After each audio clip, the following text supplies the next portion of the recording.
Assalamualaikum warahmatullahi wabarakatuh. Selamat pagi anak-anakku semuanya. Bagaimana kabar kalian semua? Ustazah harap kalian selalu dalam keadaan sehat walafiat. Nah, kali ini berjumpa lagi dengan Ustazah Esti. Nah, Ustazah akan menjelaskan mengenai materi tema 7, yaitu peristiwa dalam kehidupan. Muatan PPKN kelas 5. Nah, sebelum kita belajar, alangkah baiknya kita berdoa terlebih dahulu.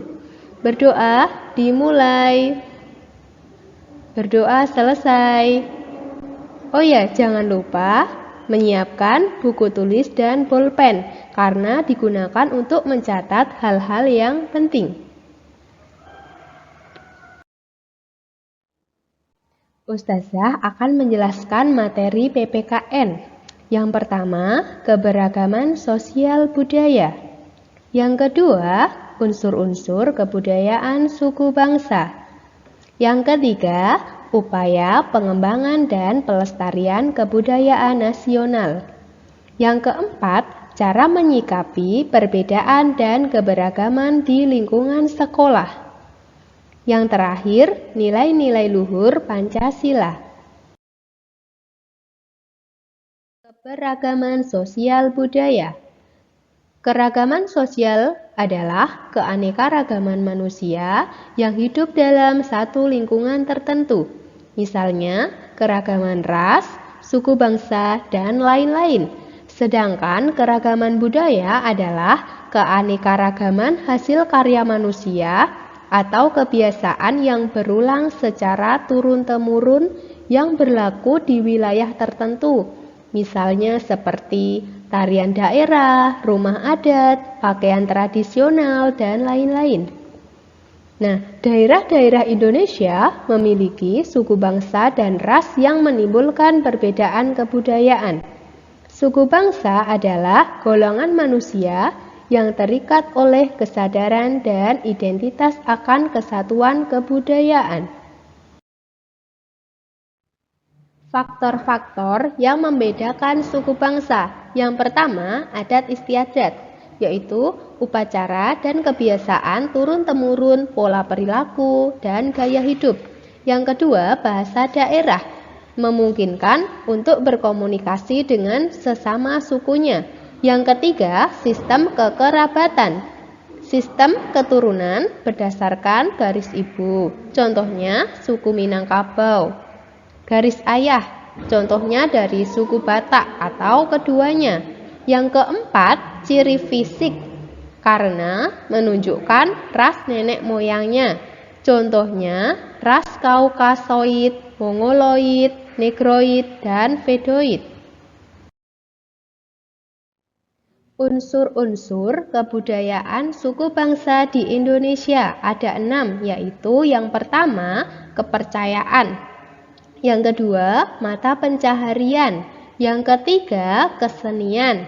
Yang keempat, teknologi dan peralatan. Yang kelima, pengetahuan. Yang terakhir, yaitu bahasa daerah.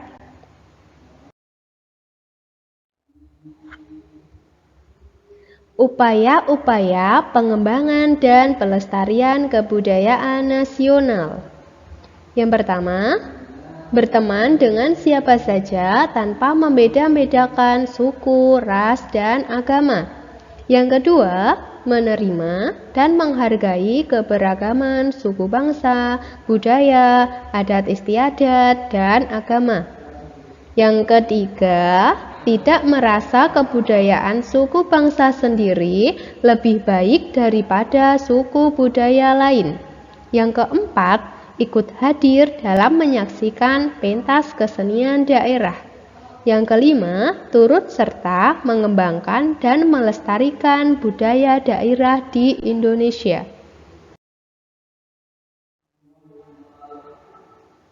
Cara menyikapi perbedaan dan keberagaman di lingkungan sekolah. Nah, yang pertama, menerima perbedaan pendapat teman saat diskusi. Yang kedua, tidak mengucilkan teman yang memiliki kebiasaan atau sifat tertentu. Yang ketiga, menjenguk teman yang sedang sakit. Yang keempat, meminjamkan peralatan sekolah kepada teman. Yang terakhir, melerai dan saling mengingatkan saat ada teman yang berselisih pendapat. Nilai-nilai luhur Pancasila. Yang pertama, Pancasila sebagai dasar negara. Yang kedua, Pancasila sebagai pandangan hidup dan ideologi bangsa. Yang ketiga, Pancasila sebagai kepribadian bangsa. Nah, sekarang Ustazah akan memberikan 4 pertanyaan. Siapkan buku tulis dan pulpennya ya. Yang pertama, jelaskan perbedaan antara keragaman sosial dan keragaman budaya. Yang kedua, sebutkan faktor yang membedakan suku bangsa. Yang ketiga, sebutkan unsur kebudayaan suku bangsa di Indonesia. Yang terakhir, sebutkan upaya pengembangan dan pelestarian kebudayaan nasional. Nah, tugas dari Ustazah dikerjakan di buku tugas ya. Selamat mengerjakan. Demikian yang dapat Ustazah sampaikan, semoga bermanfaat ya. Terima kasih atas perhatiannya. Selamat belajar ya anak-anakku. Wassalamualaikum warahmatullahi wabarakatuh.